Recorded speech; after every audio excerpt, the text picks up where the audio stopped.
Mirëmbrëma edhe mirësevenin Kallxo Përnime. Organizata më e njohur amerikane me emrin National Democratic Institute apo Instituti Demokratik Kombëtar i Amerikës, e cili është më zgjati në Kosovë këtu, e ka shënu 25 vjetorin këtë javë. Kjo organizat i ka 1000 punëtor rreth botës, është organizat natyrisht e fort amerikane, e Kongresit Amerikan, e finansuar nga Kongresi.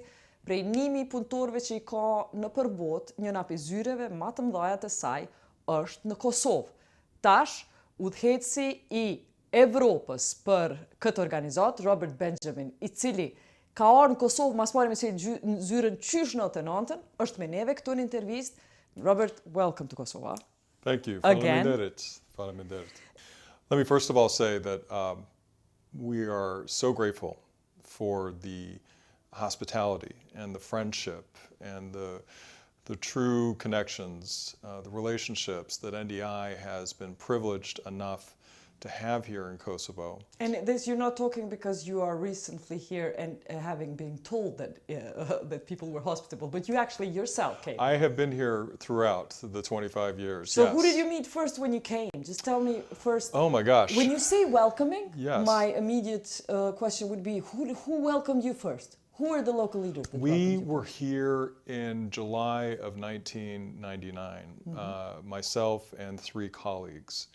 And we were here for about 4 to 5 days at a time, of course, when just after the conflict, people were returning home. It was a very emotional time. It was a very frenetic time. It was, at certain moments, a bit uncertain as well.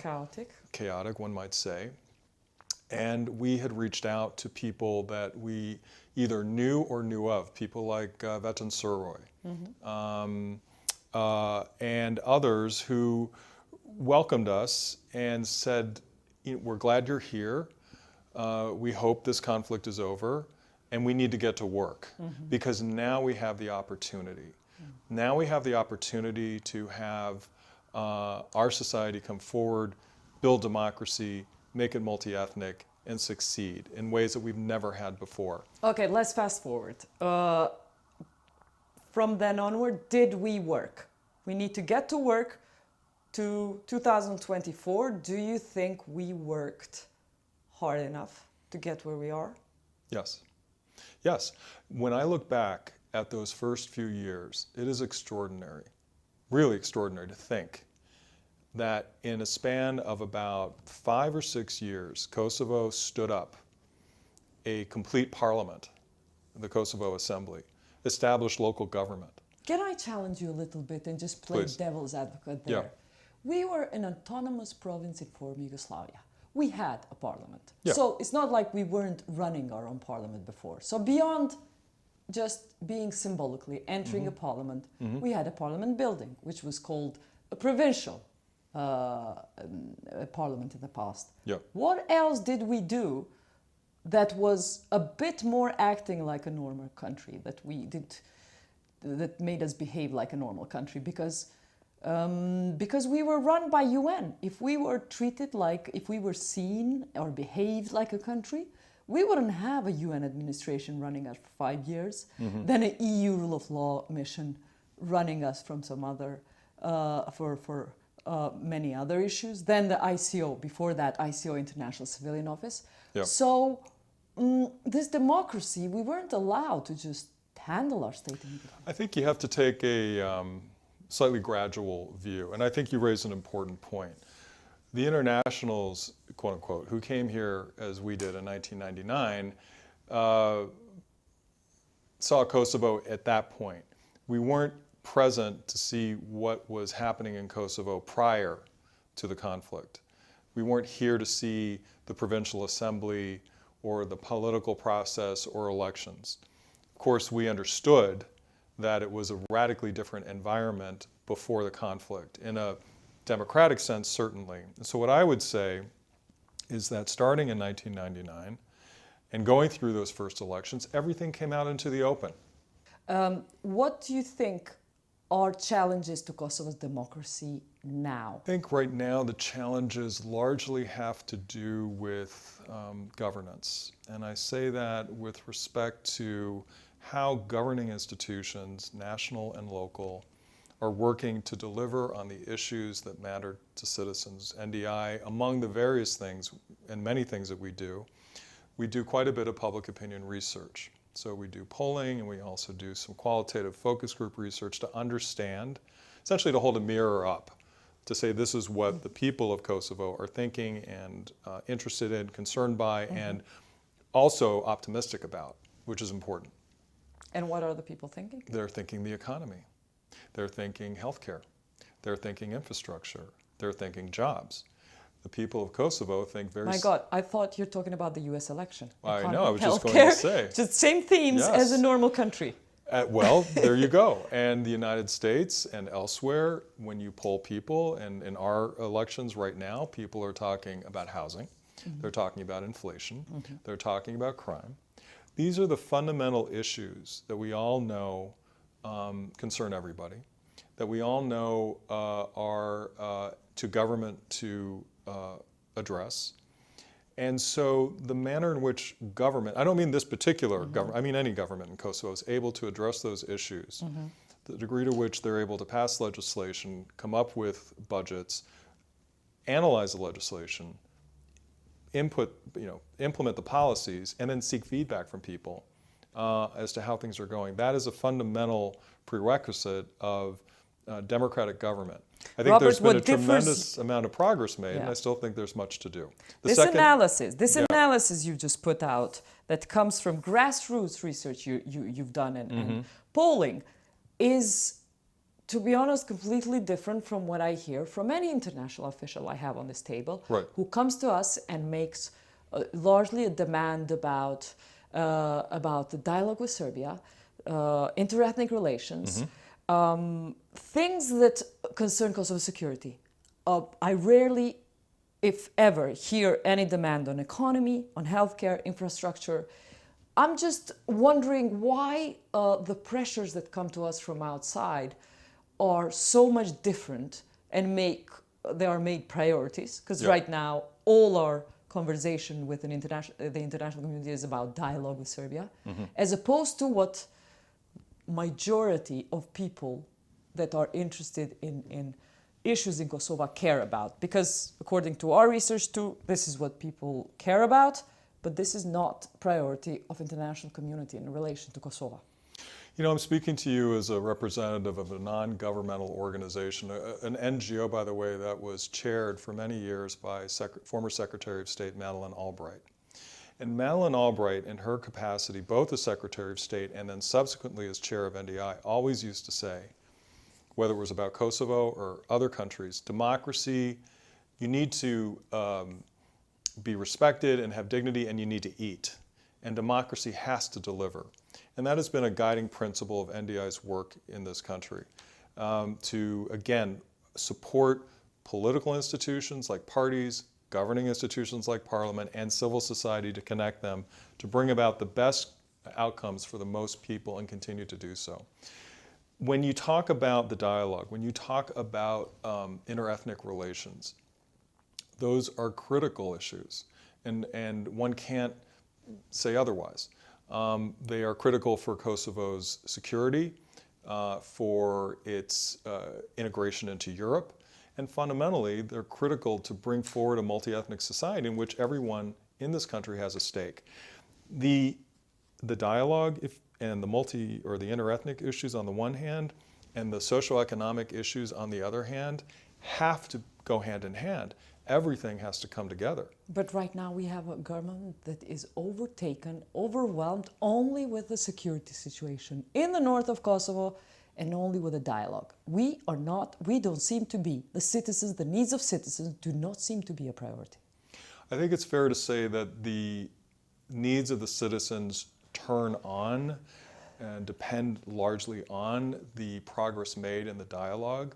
And I think it is also the case that the degree to which Kosovo enjoys a kind of multi-ethnic fabric, but to bring it forward in terms of what it's going to mean for the economy? Can What you is it going to explain mean to for us? social cohesion? I'd really like to stop here. Okay. You've just given us maybe a very straight answer. The needs of citizens depends from progress in the dialogue.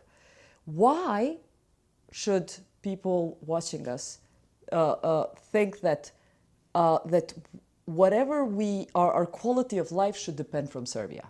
Our quality of life 25 years on, since the end of the war, should again depend from how we, what's the mood of Serbia towards Kosovo? I don't necessarily, in the manner I'm describing it, I don't necessarily associate it as a bilateral issue, as fundamental as it is.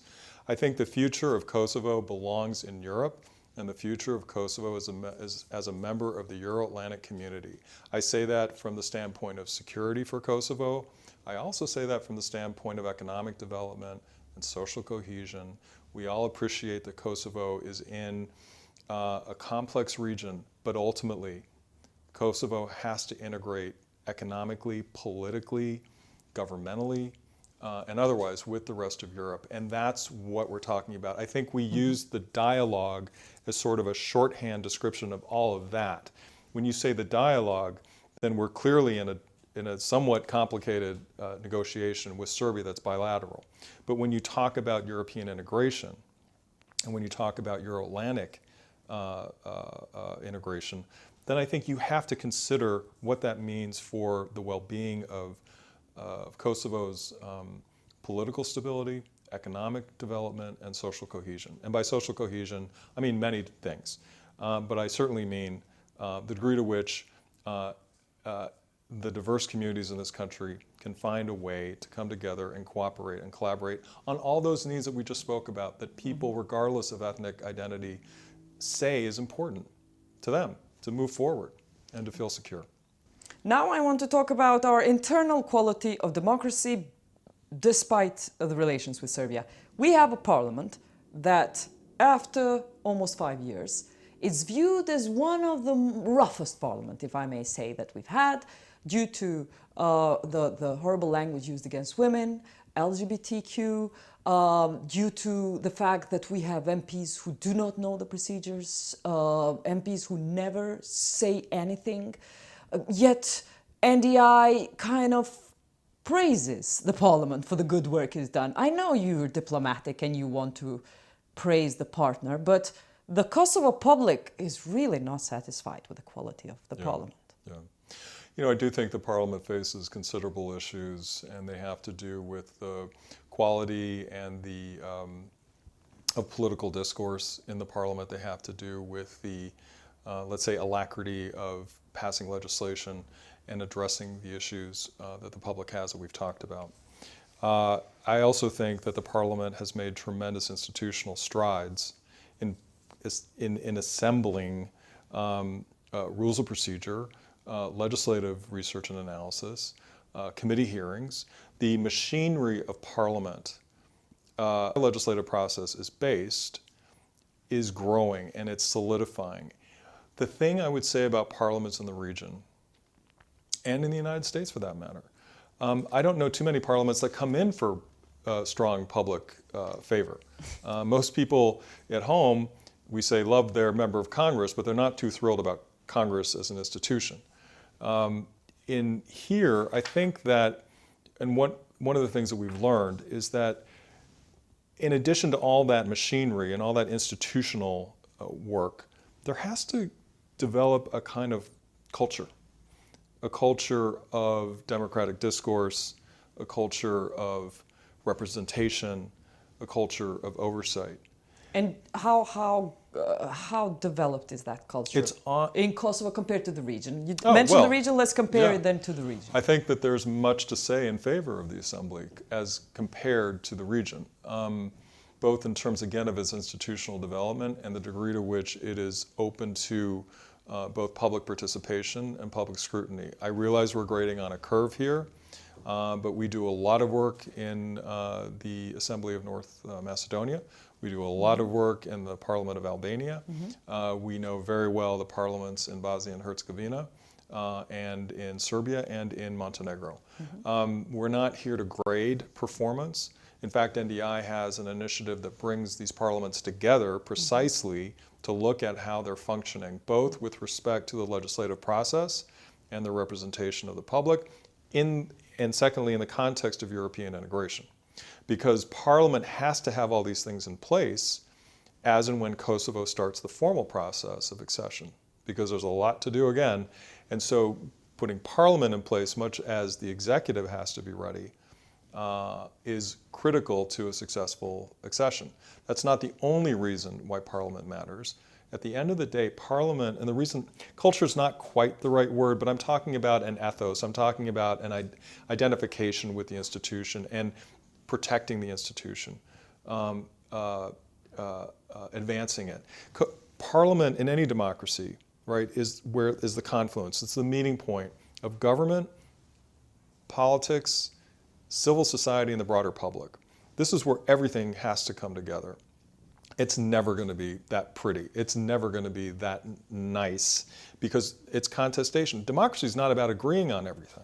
Democracy is having your political views, having your legislative goals, being in government, being in opposition. It is by definition adversarial in nature, but it has the structure, it has the procedure, and it has the culture or practice to say we have our disagreements, now we have to figure out how to move this forward. I want to just refer to what you just said and you say it's the parliament is adversarial. I want to give you these examples in Kosovo that our debates in the last 4 years in the parliament they're largely, the debates are cultural wars, not about health, not about education. These issues that people care about are not being discussed in the parliament. Yep. Where do we go from here? Why aren't MPs who you teach in your trainings? I know there are trainings which tell members of parliament, please research your constituency, look at what are the issues, and come back to the parliament and argue for them. Yep. They're coming back not to talk about health and education, but about women's bodies or other people's marital affairs. Right. Seem to be the key. Right. You know, there's a kind of duality here where you would have in Congress members openly criticize each other for the stances they take on certain issues in front of the television cameras, and it doesn't sound that great. And at the same time, those same people are going to go back to committee and they're going to work together to co-sponsor legislation.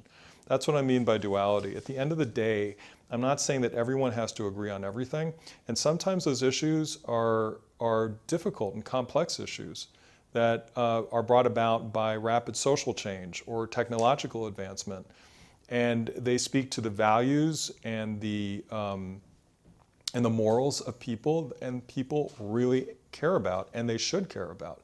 But at the end of the day, Parliament, and here I would agree with you, Parliament has to be a place of constructive debate and discourse, and ultimately decision-making.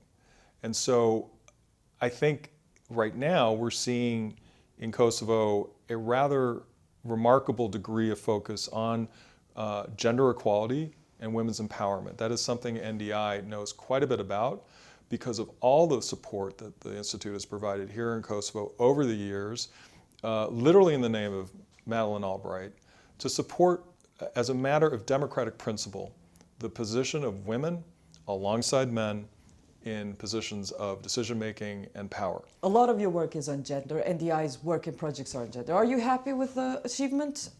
I would say, again, 25 years is a long time, and 25 years, as I said this afternoon, is a blink of an eye. It's both.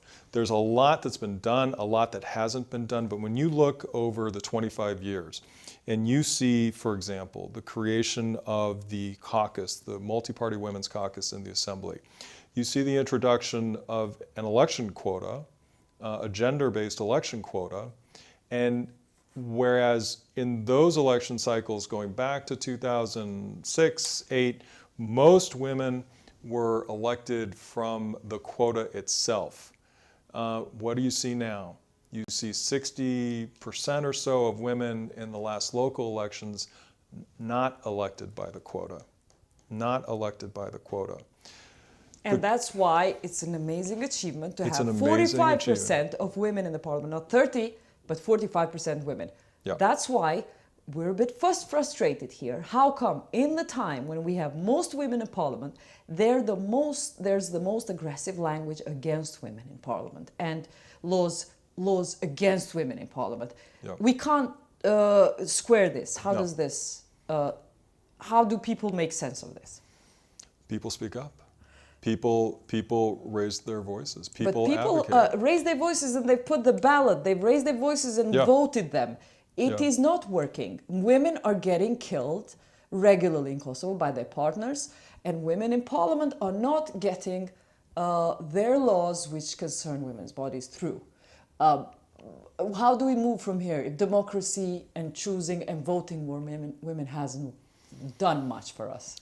You know, we've seen a lot of similar issues, and I know it's very specific what you're talking about to Kosovo. We've seen quite a bit of dramatic similar developments in countries like Poland that have also been through very controversial phases with respect to domestic violence and what have you. There is no easy answer to this, but what I would say is the following. One of the things that both the parliament as an institution and political parties as the organizations that supply members of parliament have to really consider how they are establishing their own ethics, how they are walking the talk on constructive and effective representation. We have worked now for quite a long time with the Forum on Transparency in the Kosovo Assembly as a multi-party, multi-member vehicle to look at integrity in public service and specific to the parliament. And they are working right now on new procedures to create a North Star when it comes to constructive engagement. Very interesting. And to integrity. How do you measure the MP's integrity? I'm just very curious, what are the standards used to measure the integrity? Well, one of the standards is speech. One of the standards is speech. Meaning how many times do they speak about something, right? Well, that would be a sort of a legislative Okay. marking. But when we're talking about how women are treated inside the parliament, or more broadly, you have to look at actions and you have to look at speech. And parliament has to move to a place where gender-based hate speech or other gender-based statements that are pejorative need to go down to zero. There has to be an effective intolerance, a no acceptance of that type of behavior or that type of speech. One dimension is speech. The other, which I want to go straight to, and where women feel less, if zero supported, is money. We have an election coming up, and no finances go towards women candidates. Let's say very few finances are diverted to women politicians. Yeah. They have less money for campaigns. Yeah. How is NDI working with parties, making them aware of the gender, budgeting within political parties? Right, exactly. It's an internal political party issue, and it is something that we do work with the parties on. Not only in Kosovo, we've done quite a bit of work in Albania in raising the issues with respect to gender representation on candidate lists, access to finance and other resources for a campaign. I think it comes down to basic structure and leadership. Political party leaders, and I know quite a few in this country, and I know that they themselves are committed to providing equal opportunity for women within their parties. That may be slow in coming, but I know that they've expressed commitment to that end. But they have to see that leadership through with action. Okay, so one big dimension of your programming is the parliament is gender. The other one generally is disinformation. You've been working on the integrity of the information, on malign influences. We are also under influence of disinformation. When you look at Kosovo from outside and the region as a whole, What, according to NDI, which country is more at risk? How do you see the Balkans, the Western Balkans, and Kosovo? Yeah, I think a number of countries are experiencing this, and more broadly throughout Europe and the United States and elsewhere. In the Balkans, I would certainly offer Kosovo as a country that is experiencing quite a bit. Slovakia, actually, in Central Europe, has a tremendous level of disinformation directed at its citizens, a NATO member, an EU member state, what have you. So it's not as if Euro-Atlantic integration or European accession answers all. You still have to wrestle with these questions. I'll also say that the notion of disinformation as such, not to mention artificial intelligence and the potential impact it could have on our media landscape, on our information landscape, none of that was understood, appreciated, or conceived of 25 years ago, rather, when we started. So part of the work in democracy, of course, and although imperfect, democracy allows a society to say, oh, there are these new issues out here. We need to think about them from a legal, political, regulatory, and other means, and we need to address them. For disinformation in Kosovo, you're right, we've done quite a bit of work with a variety of different actors, particularly in civil society, civic groups that are focused on technology, civic groups that are focused on media freedom, civic groups that are focused on education. They're all coming together because this is a multidimensional issue. I think one of the issues that has come forward is the real complexity of the media landscape itself, not only in broadcast and print journalism, but also the migration of media and information to social media. Both traditional, conventional, and new media. And social media is a far, far deeper, more difficult area to understand and in which to combat disinformation. Having said all that, I think that there are issues out there that can be considered in terms of public policy and regulation. Who finances disinformation in the region and in Kosovo, generally? Who comes out as... Well, I'm not sure we know. That's what I was just going to say, because, there's the laws After all these studies, Robert, Yeah. we don't know. After so many studies, so much work, we don't know. Well, there's not a clear sense of who owns what.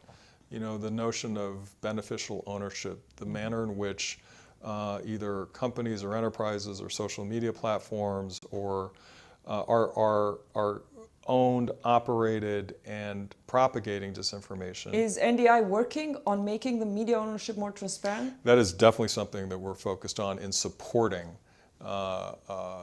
Parliament from a legislative standpoint, civil society, and better researching and analyzing the issue. We're also working with civic organizations that are trying to hold the line, if you will, in terms of the actual substance of disinformation. That is to say, working to make sure that people, can cross ethnic and sectarian lines and still have dialogue, because the real pernicious effect of disinformation is to sow conflict. And that's not what Kosovo needs. That's not what any country in this region needs. Robert, you're coming from a different culture in that America doesn't finance so much public media. But in Europe, Yep. all of our countries in the region, they take money from the public to give accurate information. We all have public televisions in Serbia, in Kosovo, Yes. in Albania, in Macedonia.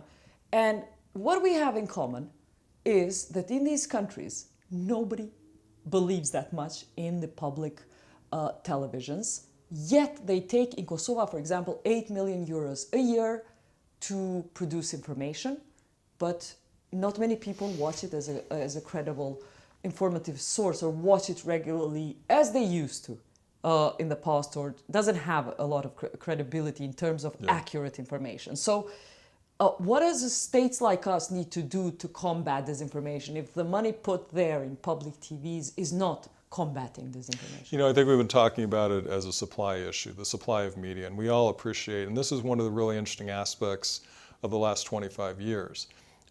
With the advent of cable television in the 90s or 80s and 90s, and then with social media coming. The ground on which Kosovo has been walking in terms of democratic development, that ground itself has been changing rapidly and in ways that could not have been foreseen. So you have an atomization of media in which people are able to seek myriad sources And whether or not they take that source as credible or not means that people are going to accept information that they see online in particular, whether it's coming again from conventional or new media. I think the state broadcast media, to my mind, has to do in the region with the degree to which editorial policy is clarified, with the manner in which, in particular, elections are covered equitably, and how the media regulatory bodies plus Parliament are in place to assess the equity and the fairness of state coverage of issues. We've been talking about for 25 years, Robert, we talk about how public TV should be independent. In the end, 25 years later, we need to say it as it is. It has not become. Governments have changed. It is dependent. Actually, if it's anything, it's still public, but it's dependent on the governance at the moment in power. So, is there any point for the public to approve the 8 million euros, in our case, much more in the region, to give money for public TVs who act like spokespersons of the government, not fighting disinformation? For example, I would like them to fight disinformation at the very least as a service to the citizens. That is not the case. You know, you're right. We're coming from a different culture and a different practice where media in the United States is private. And so it's a little difficult for me as an American to come in and weigh in on the process by which state media is arranged, regulated, and codified. I think, though, that it is critical to have some sort of public broadcasting element to Kosovo's media. It doesn't have to be the only source, but it should be a credible source. But I also think, and I think our research is showing, that people are migrating away, maybe for the reasons you're suggesting, maybe for other reasons, to social media and picking up any number of different viewpoints, some of which are not credible, information that is not credible, and that makes it very difficult in turn to have if you can't agree as a society or as politicians what your terms of reference are, what the basic facts are, then how are you supposed to have dialogue when you can create a whole other scenario? And I think that element of polarization, that withdrawal from, if you will, the public square, as we might say at home, makes it extraordinarily difficult. We don't have easy answers to this. I was just saying that we're talking about the supply side, but there's a demand side. And how the people of Kosovo interact with the media, that's got to be looked at from an educational standpoint. We talk about media literacy a lot. We talk about unintentional or unrecognized bias in how people take in news. There is no easy answer here, but I think if you can bring it together, if you can look at the role, again, of government in terms of regulation, if you can look at the role of Parliament in legislation, if you can look at how well the media regulatory bodies are functioning or not, and if you can look at civil society groups, academics, coming in not only to criticize the set of issues, which they do, and they do ably, and they do, I think, a pretty good job of, but also to find pathways to partner with decision makers. Now, I want to share their expertise, and the decision makers have to open the door to them. The question about social cohesion, polarization you mentioned, I want to take them to the next level of you overseeing other countries in the Balkans. I'm interested in your analysis of what's going on in North Macedonia, in Montenegro on the social cohesion and polarization, because we see North Macedonia voting in more nationalist parties. We see narratives against integration in Montenegro. What do you think these challenges, and these are neighbors, are the challenges that are ongoing now? As with Kosovo, NDI has been really fortunate to be present in each of these countries now for as many years, starting back in the 1990s. So we have a longevity of understanding. And I think each of the countries has traversed a very complex set of political issues, interethnic issues, but as well economic and governance issues. And I bring those all together because you have to deal with them all together at once. North Macedonia had a very difficult go of it 10 years ago, as I think your viewers will recall.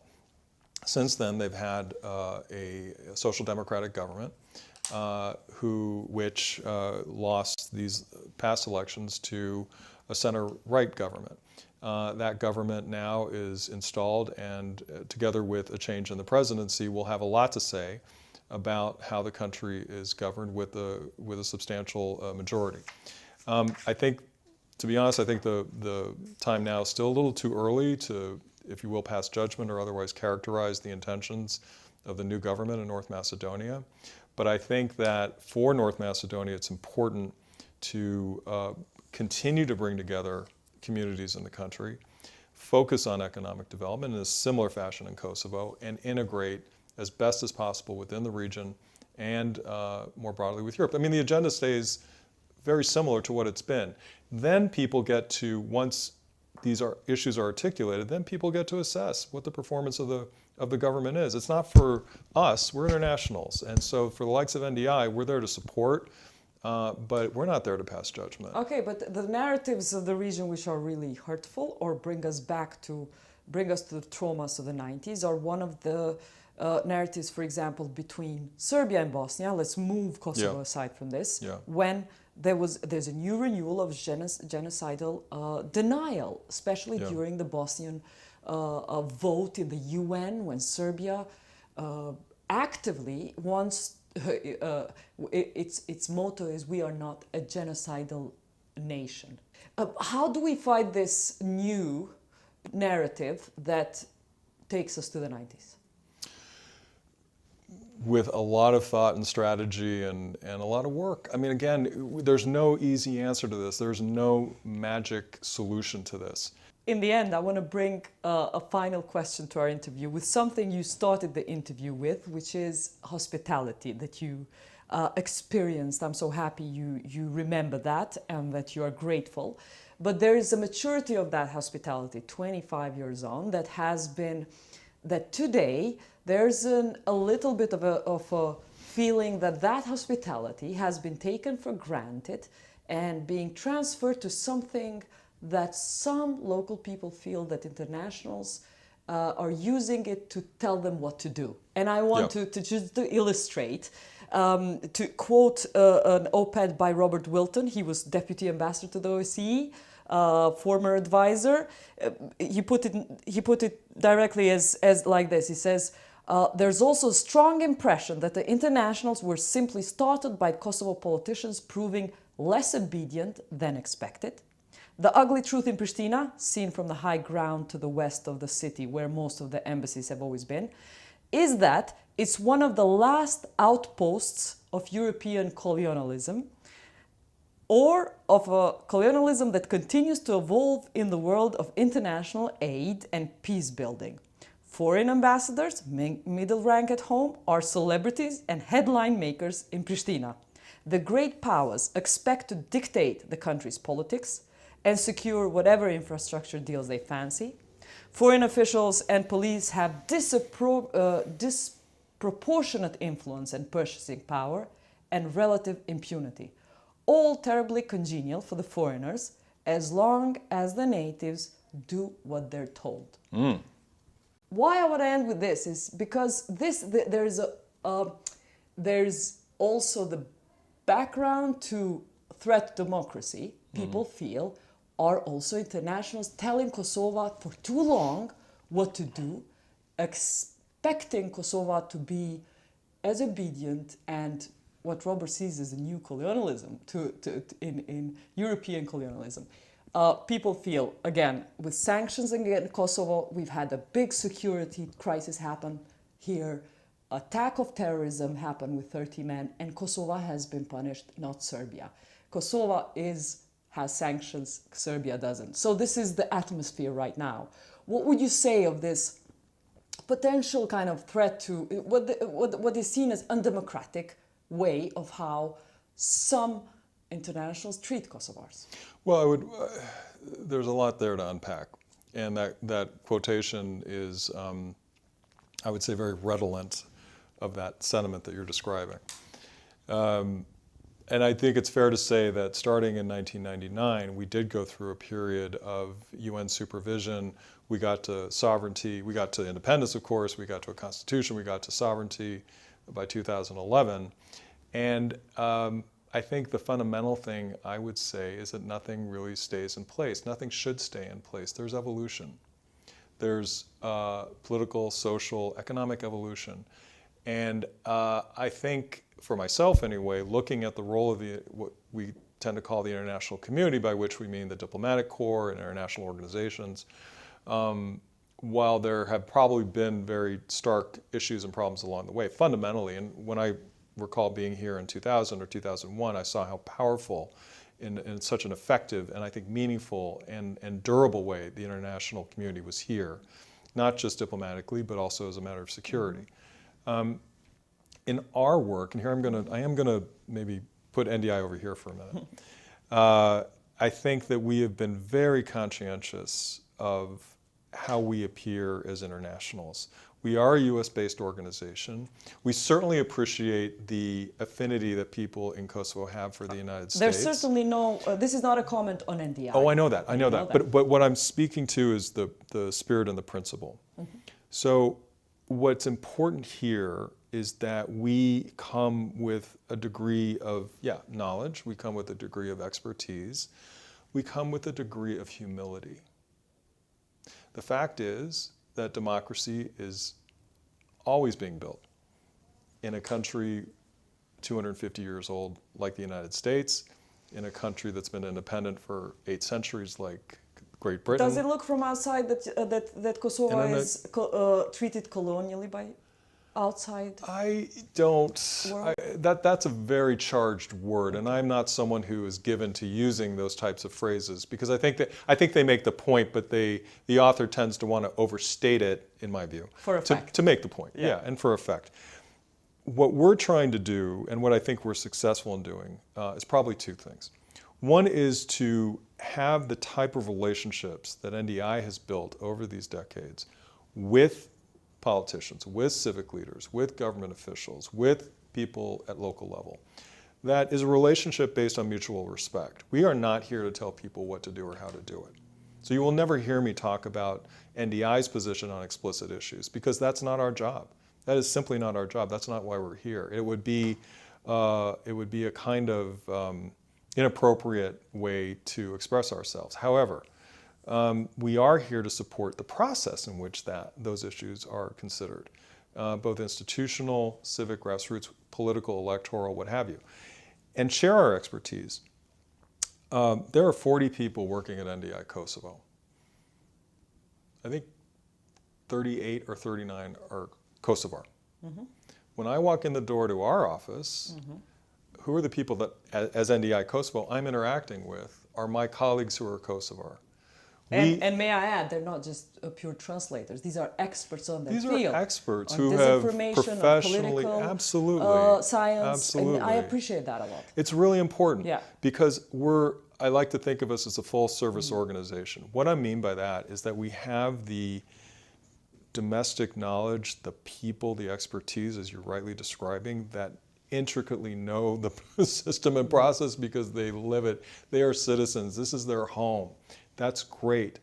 We add to that comparative expertise. We bring to it standards-based approaches that NDI institutionally, through people like Madeleine Albright, who as chair really pushed out on all sorts of different democracy approaches when it comes to parliament and governance and gender and whatnot. And I think that combination of outside knowledge and comparative expertise and standards paired with a domestic knowledge, a intrinsic understanding about the things that internationals can't always see. It's that combination that allows us to have the productive relationships in the work that we do. So it's a very different proposition than what the citation offered. I know. So thank you not only for the local staff you have, but for sending us your best as the head of NDI Kosovo. You've made sure with Chad Rogers, Carlo Binda, Nancy now, I cannot remember everybody, but you've always had really very expert people running NDI. Thank you for the work you do. I really enjoyed talking to you. Thank you so much, and I can only agree with you. All those people came back for this anniversary, which is a testament to their personal commitment, but also how much they gained from their time in Kosovo, and it's wonderful, and we're so happy to be here and recognize that. Faleminderit shumë. Thank you very much. Ishte ky Robert Benjamin, udhëheqës për Evropë për NDI-n, që është në Kosovë për të shënuar 25 vjetorin e kësaj organizate. Kaq kishim për sonte, vazhdoni me na shkruajt në kallxo.com deri herën e ardhshme prej meje, natën e mirë.